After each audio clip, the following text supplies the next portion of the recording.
আসসালামু আলাইকুম পিয়ার্স।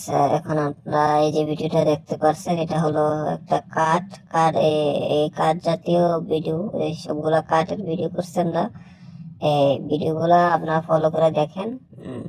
দেখতে পাচ্ছেন, এগুলা হলো কাঠ। আমরা বাংলা ভাষায় এগুলাকে কাঠ বলি, ঠিক আছে? এই কাঠগুলাকে আমরা এখন আরবিতে বলবো। আরবিতে কিভাবে বলবো? আহ, সব ধরনের কাঠকে আরবিতে বলা যায় যে খাসাব। খাসাব বললে ওনারা বুঝে, ঠিক আছে? এই খাসাব বলবেন ইনশাল্লাহ, খাসাব বলবেন। আর আরবিতে যেটা আরবি ভাষায়, আর ইংলিশ ইংলিশ ভাষা যেটা বলে উড। Would, would.